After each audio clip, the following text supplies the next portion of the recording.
ما علمتنا إنك أنت العليم الحكيم ولا حول ولا قوة إلا بالله العلي العظيم رضينا بالله ربا وبالإسلام دينا وبمحمد نبيا ورسولا اللهم أعنا على ذكرك وشكرك وحسن عبادتك ربي يسر ولا تعسر فإن تيسر عليك يسر بتمام الخير نويت اعتكاف في هذا مسجد سنة لله تعالى. Alhamdulillah, syukur pada Allah Subhanahu Wa Taala.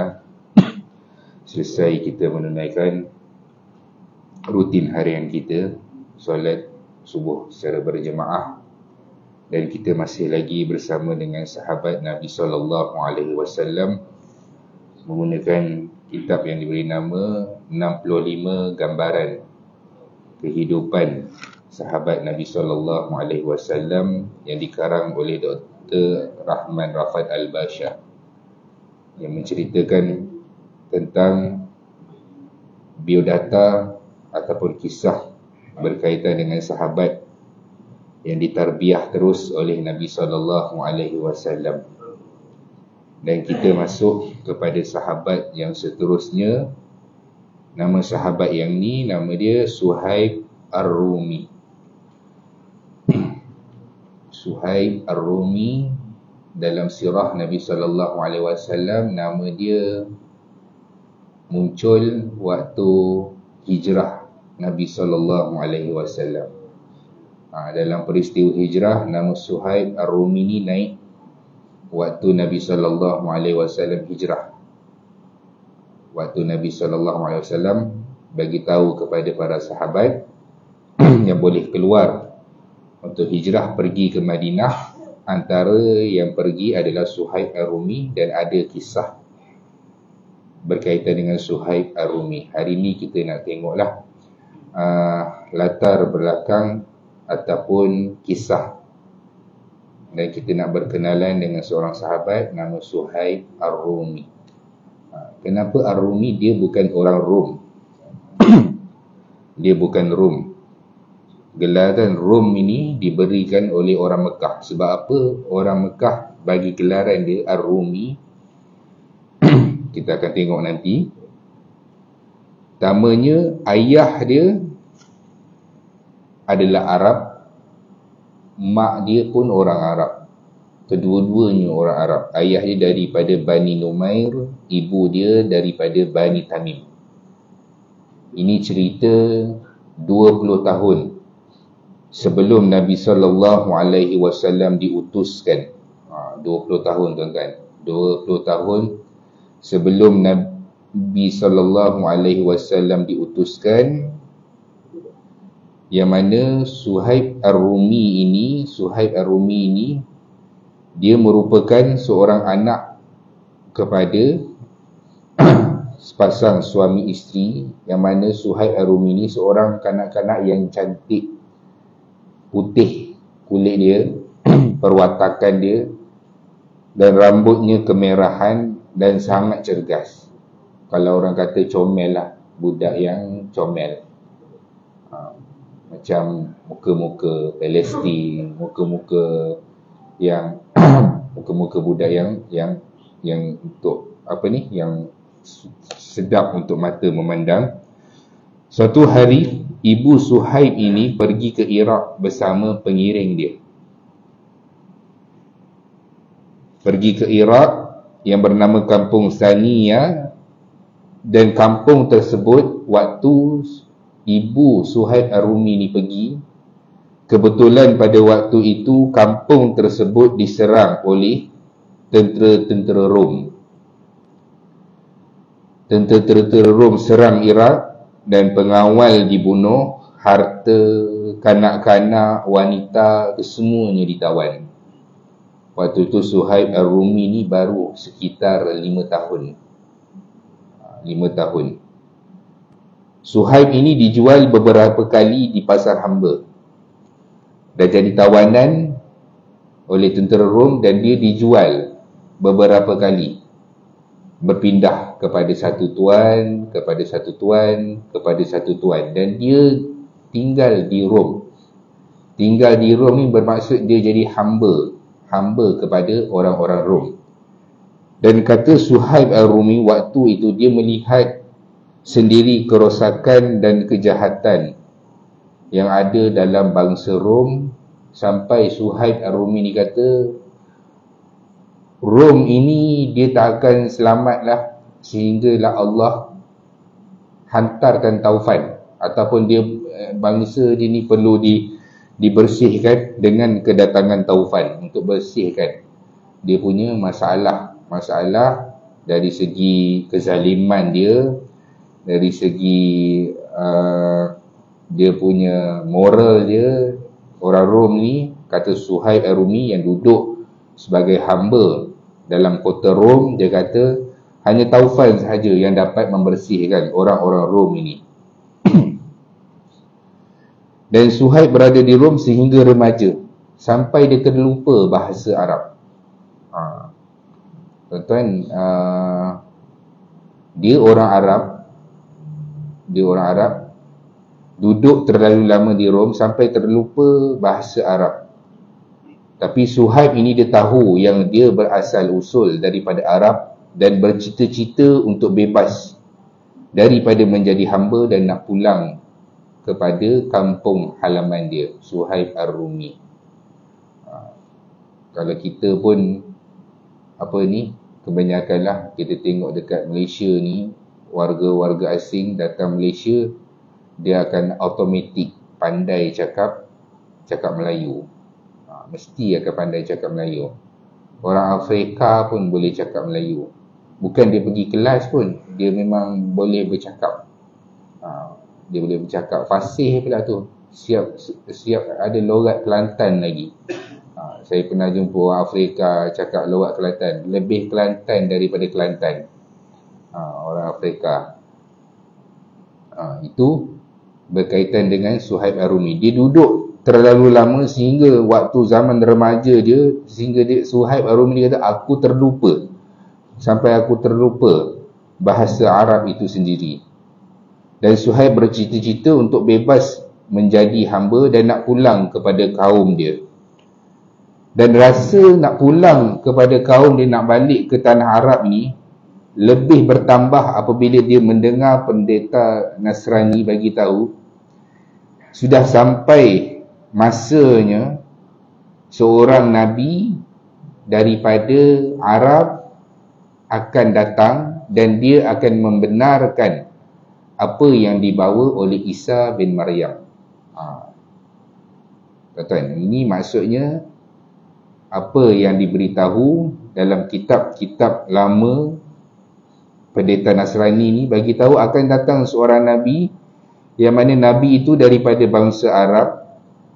Sudah sampai masanya dia akan membenarkan risalah Isa bin Maryam dan mengeluarkan manusia daripada kekufuran kepada cahaya iman. Dan Suhaib Ar-Rumi ini bercita-cita nak pergi balik kepada tanah Arab, sebab dia orang Arab. Dan Suhaib Ar-Rumi melarikan diri dan pergi ke ibu kota Mekah, sebab Mekah adalah pusat negara tanah Arab, semenanjung tanah Arab, sebab di situ ada Kaabah dan jadi tumpuan kepada semua orang-orang Arab untuk pergi ke Mekah. Sebab Mekah ada Kaabah dan orang-orang Arab akan menziarahi Kaabah, tawaf, beribadah, dan mereka akan pergi ke sana. Itu memang menjadi rutin sebelum Nabi SAW diutuskan lagi. Itu memang rutin daripada bangsa Arab. Dan Arab ketika itu, waktu Suhaib Ar-Rumi sampai, Arab menggelarkan Suhaib ini Ar-Rumi, sebab lidah dia pelat. Lidah dia pelat dalam berbahasa Arab. Pelat dalam berbahasa Arab, dan rambutnya kemerahan. Sebab dari situlah asal dia, gelaran dia Suhaib Ar-Rumi. Suhaib daripada Rom. Walhal dia sebenarnya asal daripada Arab. Cuma dia duduk terlalu lama disebabkan peperangan Kebetulan ibu dia bawa dia pergi Iraq, dia ditangkap. Bila ditangkap, dia menjadi hamba. Pindah kepada satu tuan ke satu tuan, sampai duduk terlalu lama di Rom, terlupa macam mana nak berbahasa Arab. Sampai datang balik semula ke Arab, dia pelat untuk berbahasa Arab, dan orang menggelarkan dia Suhaib Ar-Rumi. Dan di Mekah, Suhaib Ar-Rumi ni mengikat janji dengan Abdullah bin Jud'an. Abdullah bin Jud'an, Suhaib juga ikat perjanjian dengan dia, belajar berniaga, jadi senang dan kaya raya. Suhaib Ar-Rumi ni dia datang dalam keadaan dia memang tak ada apa-apa. Sebab tu tuan-tuan tengok waktu Quraisy Mekah kejar dia nak hijrah, pemimpin Quraisy ni dia kata kena tengok Suhaib Ar-Rumi ni sebab dia orang kaya. Kalau dia orang kaya, kita kena risau sikit, takut dia bawa harta kekayaan dia pergi keluar ke Madinah. Padahal tak ada apa pun tu duit dia sendiri, hasil perniagaan sendiri, tak ada kena-mengena pun dengan orang-orang Mekah. Tu nak cakap tak malunya Quraisy Mekah ni, dia tak bagi bawa harta-harta milik Suhaib Ar-Rumi sendiri untuk keluar hijrah ke Mekah. Padahal waktu tu Suhaib Ar-Rumi ni keluar hijrah, dia bawa sehelai sepinggang saja, dia tak bawa pun harta-harta dia. Di Mekah, Suhaib Ar-Rumi ni dia belajar berniaga dan dia mempunyai kecerdikan berniaga, menjadi kaya. Kemudian dia tak lupa apa yang disebut oleh pendeta Nasrani.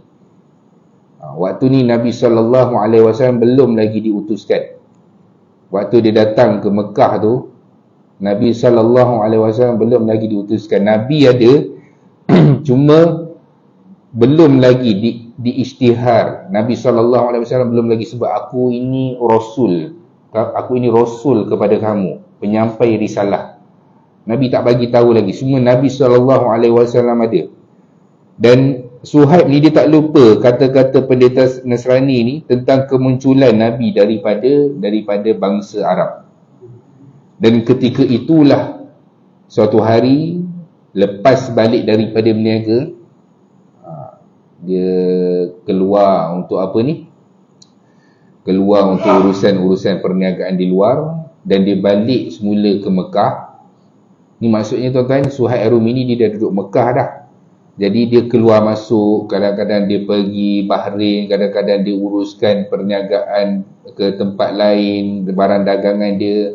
Satu hari dia balik semula ke Mekah. Dia balik ke Mekah, tiba-tiba tersebar berita yang Mekah ni ada seorang lelaki yang mengaku diri dia Rasul.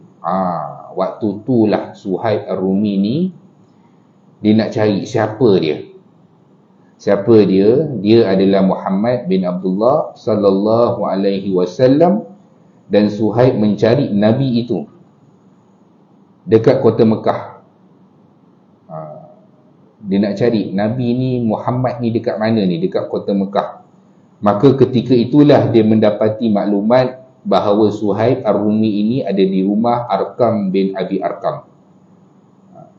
Kan tuan-tuan dah belajar sirah, kita tahulah waktu Nabi SAW diutuskan menjadi Rasul, Nabi dakwah secara senyap-senyap.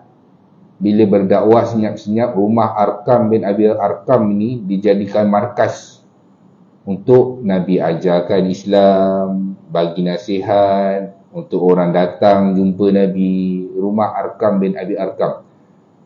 Jadi Suhaib Ar-Rumi ni pergi rumah Arqam bin Abi Arqam ni, dan ramai orang menasihati Suhaib, kamu ini orang mendatang, tak ada keluarga, tak ada sokongan kabilah, tak ada siapa yang akan membela kamu orang mendatang.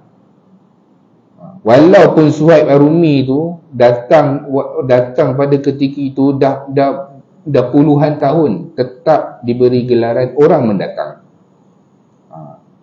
Tak kisahlah dia buat tanah ke, dia dah buat rumah ke, kan? Secara sah, dah ada geran ke, Suhaib Ar-Rumi ni dia tetap digelarkan dengan gelaran orang mendatang.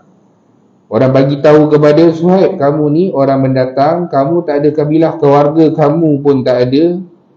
Pasti orang akan ambil kesempatan, Quraisy Mekah memang akan mudah-mudah akan menyiksa kamu, tangkap kamu. Jadi Suhaib Ar-Rumi ni waktu pergi ke rumah Arkam bin Arkam ini dengan penuh berhati-hati. Kebetulan pada ketika itu nak pergi ke rumah Arkam bin Arkam ini, dia ada jalan rahsia. Dia tak boleh ikut jalan kebiasaan. Dia kena ada consign dia. Pergi ke rumah Arkam bin Arkam, dan waktu itu dia berjumpa dengan Ammar bin Yasir. Ammar bin Yasir, anak kepada Sumayyah. Anak kepada Sumayyah, keluarga Sumayyah, yang menjadi wanita pertama mati syahid. Kalau dalam Islam ni, dalam Islam, sirah Nabi SAW, manusia pertama yang mati syahid ni perempuan. Orang perempuan yang mati syahid. Dia kalau semangat nak mati syahid ni, lepas dah 100 orang, 200 orang mati syahid, baru semangat nak mati syahid.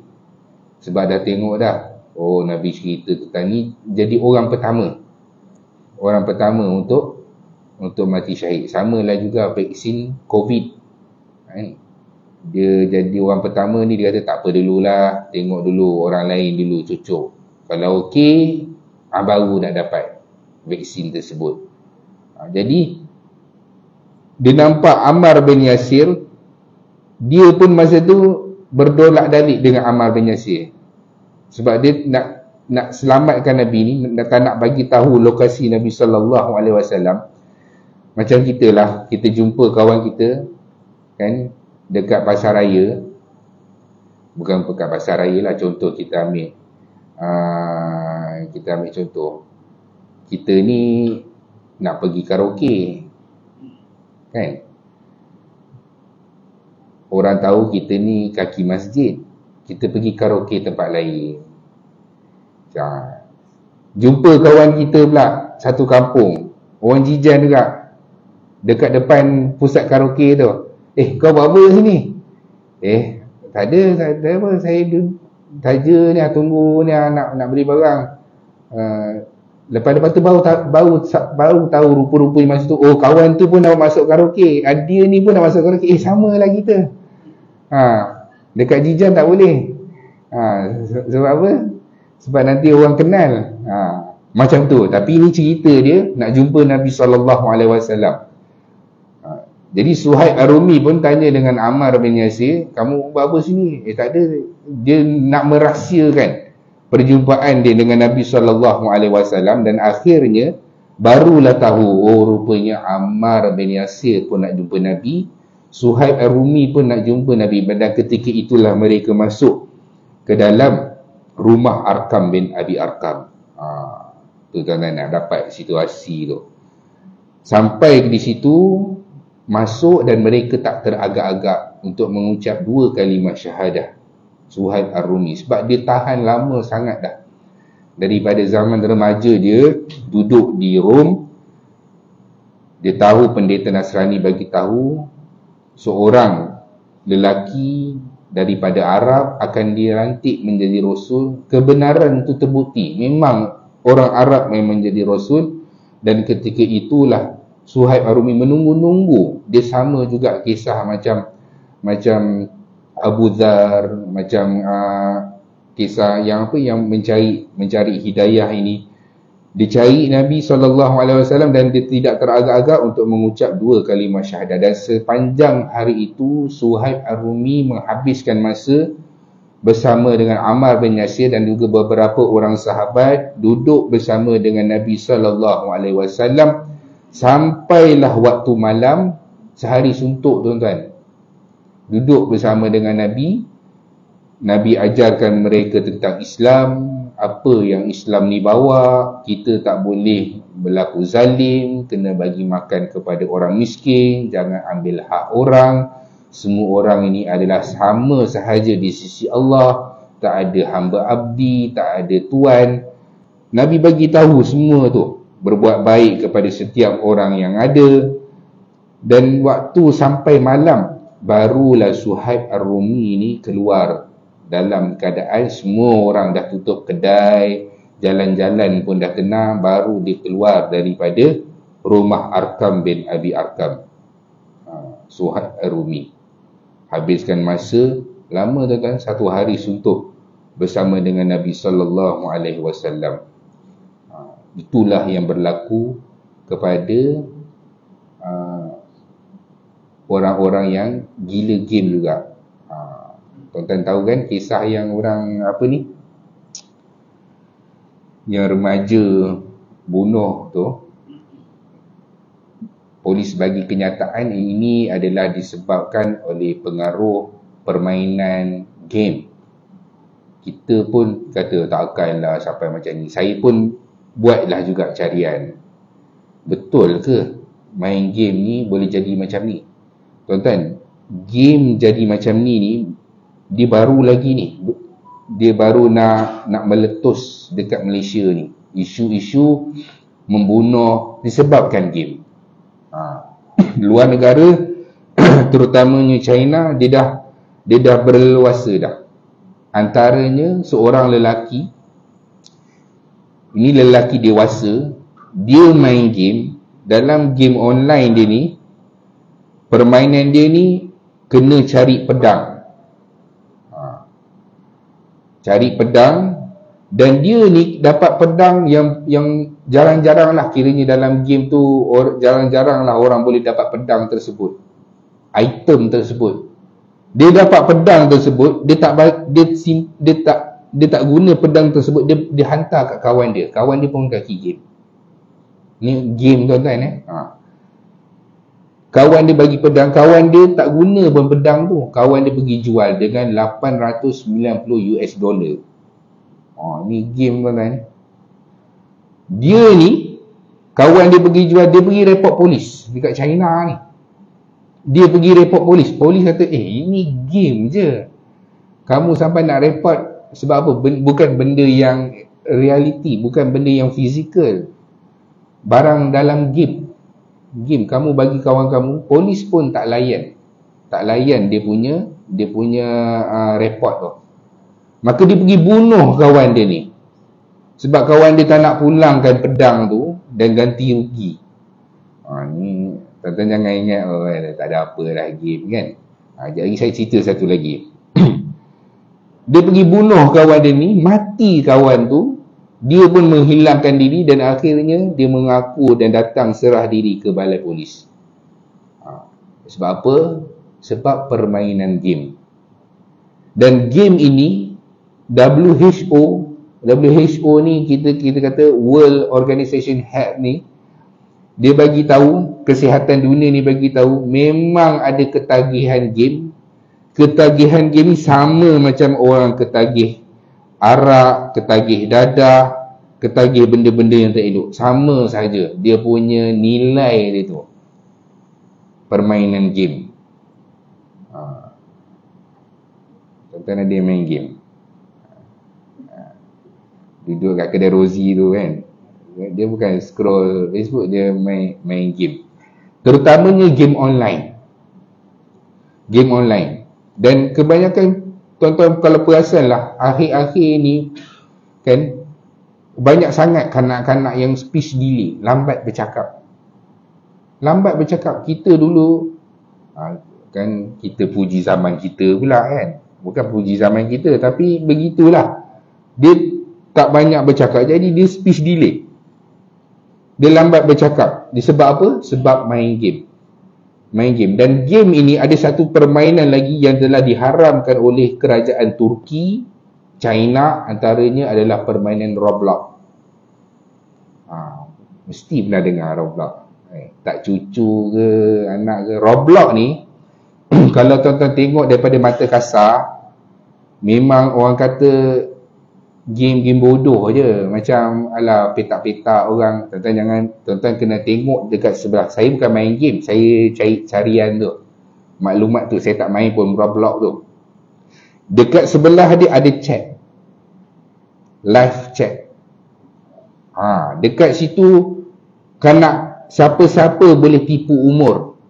Roblox ni kan budak-budak mana yang orang kata bukan pedofilia, yang gila dengan budak-budak ini kan, yang ambil gambar, simpan gambar tak elok budak-budak ni saya kena bagi tahu ni sebab tuan-tuan ada cucu anak-anak semua.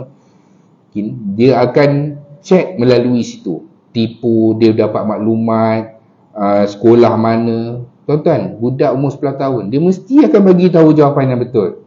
Dia tak akan nak kelentongnya. Saya sekolah SK Kampung Jijan, dia mesti bagi tahu bulat-bulatnya, saya duduk SK Kampung Jijan, rumah saya dekat simpang masjid. Dia mesti akan bagi tahunya.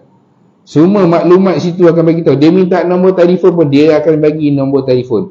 Dan ramai di kalangan yang main Roblox ni semuanya orang-orang dewasa, kadang-kadang dia tak ada had umur yang boleh masuk dalam permainan game tersebut.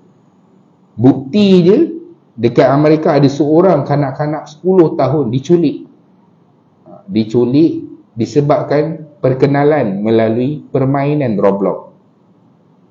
Dan permainan Roblox ni pun boleh jadi untuk jadi kehancuran rumah tangga. Hati-hati tengok suami main Roblox, alah orang main Roblox, dia sebenarnya dia tengah sibuk chat dekat sebelah situ. Dia seronok chat kat situ. Dan Roblox ini diharamkan sebab memang kalau budak yang dihalang daripada permainan ni kan, disuruh dia buat task tertentu ke, pergi kemas rumah ke, dia jadi tantrum, dia jadi tak tentu arah, tak boleh, dia mesti nak kena duduk. Itu maksudnya dah sampai satu tahap ketagihan. Boleh jadi dia tak main pun, dia dengar kat kawan sekolah dia cerita, jadi kawan sekolah dia cerita, dia pun nak main game tersebut. Ini bahaya game. Dia ada melibatkan hingga 10 ke 15 kes kematian. Mati kan. Sebab apa? Sebab duduk main game saja 6 hari. Tuan-tuan jangan pelik, orang duduk 6 hari saja dia kena DVT, deep vein thrombosis. Dia punya salur darah duduk saja main game. Kita duduk lama pun kan boleh merah punggung kita. Ini kan pula duduk main game kan, dia dah sampai satu tahap ketagihan, boleh mati dan duduk mati dekat papan kekunci game tu, atau mati dekat waktu pegang telefon tu. Ini bahaya game. Game ni pun bukan orang-orang muda saja, orang tua pun gila main game. Itu bahaya tuan-tuan, main game. Baik kita merun, sapu-sapu sampah kan, sihat badan. Itu tentang main game. Maksudnya memang betul ada. Dan dia muncul kes tersebut, inilah kemunculan pertama. Kes bunuh melibatkan sampai 200 tikaman. Saya cakap dengan isteri saya, macam manalah 200 tikaman tu kan. Kita macam ni 10 kali pun dah lengah dah. Dia 200 tuan-tuan, 200 tikaman. Last dapat apa? Rupanya masalah mental. Senang lah, masalah mental selesai. Apa je masalah mental.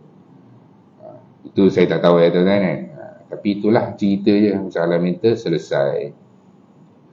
Berkaitan dengan Suhaib Ar-Rumi, tapi dia duduk bersama dengan Rasulullah dalam tempoh yang lama. Sebab apa? Kecintaan dia. Sama, kita kalau suka pada sesuatu benda, kita akan duduk berjam-jam. Walaupun orang tu gila mancing kan, tak dapat pun seekor ke 2 ekor, tak dapat pun ikan, tapi dia suka tarik umpan, tambah lagi, masuk, mata tak nampak pun cuci, dia seronok. Orang mancing dia tahu seronok tu.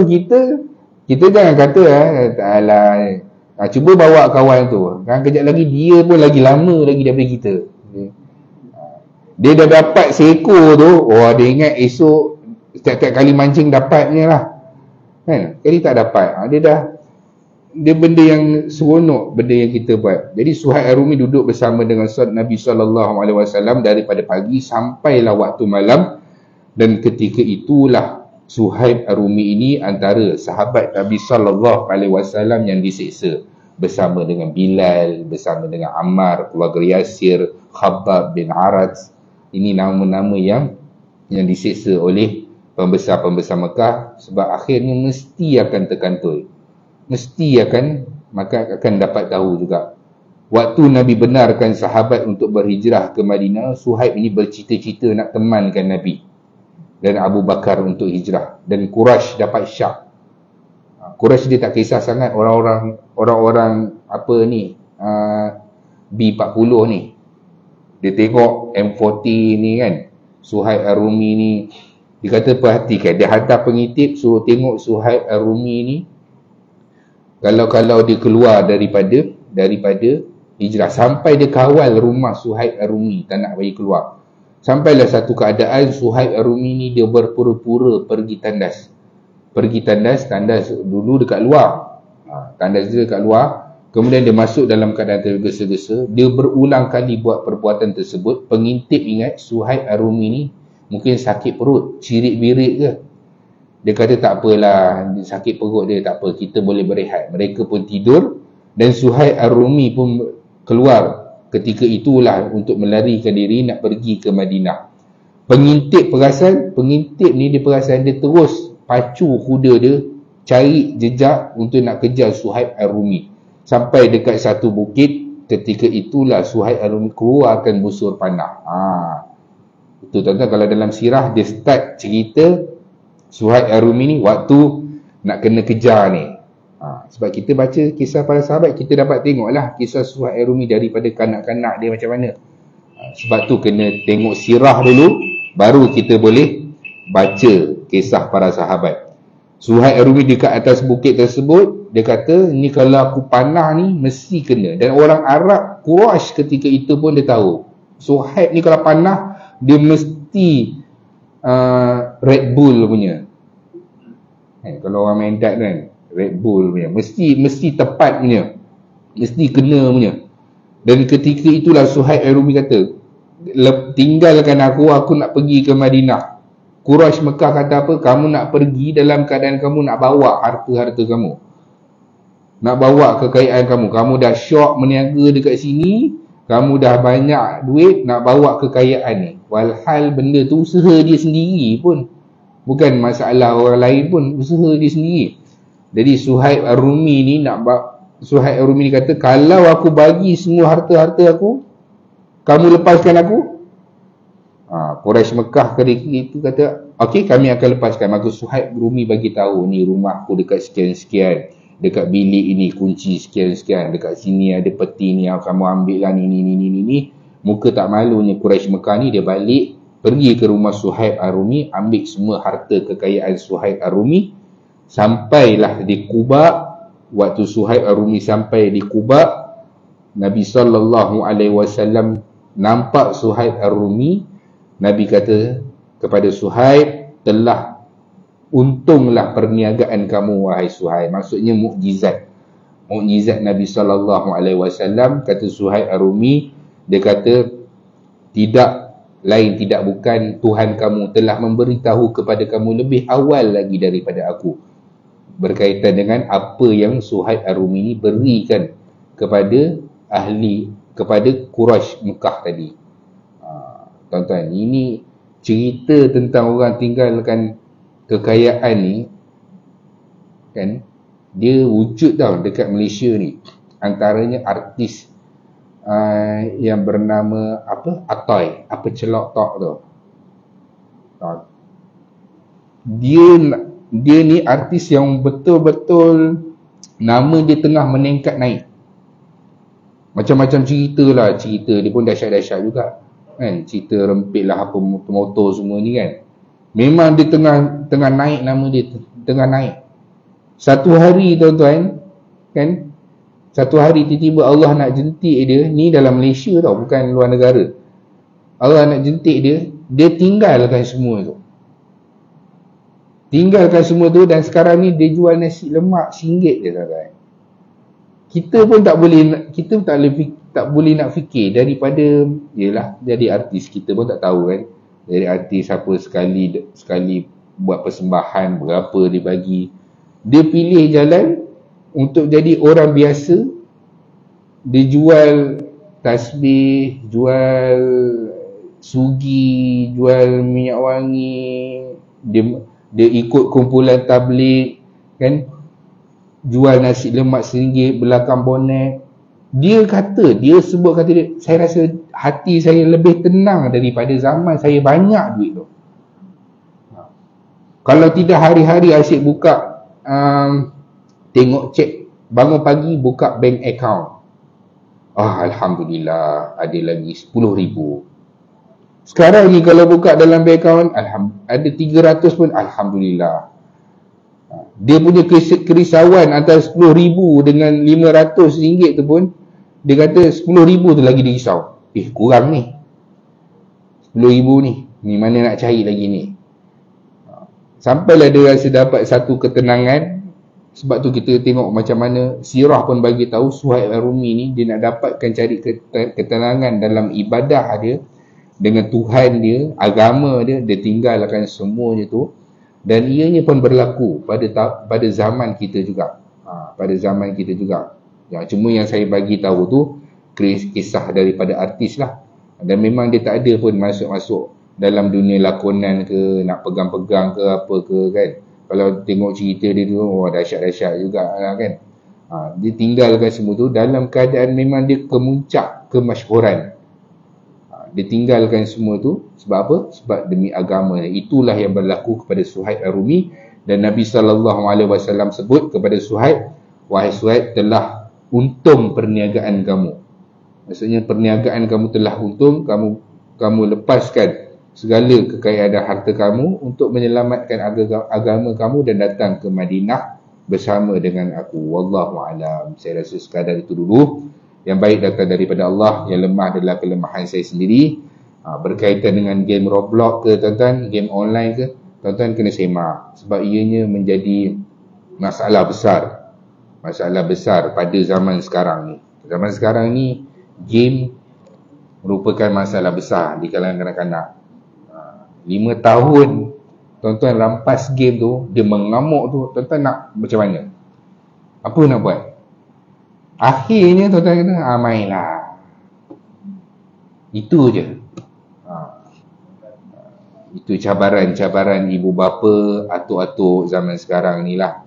Moga-moga Allah Subhanahu Wa Taala lindungi kita dunia dan akhirat dalam menghadapi kehidupan ini. Wallahu a'lam. A'udzubillahi minasyaitonirrajim. Bismillahirrahmanirrahim. Alhamdulillahirabbil alamin, wassalatu wassalamu ala asyrafil anbiya'i wal mursalin wa ala alihi washabbihi ajmain. Ya Allah, ya Tuhan kami, ampunkanlah dosa-dosa kami, dosa kedua ibu bapa kami, dosa ahli keluarga kami, dosa rakan-rakan kami. Ya Allah, ya Tuhan kami, terimalah segala amal ibadah kami, ya Allah, sebagai pahala yang diterima di sisi-Mu, wahai Allah.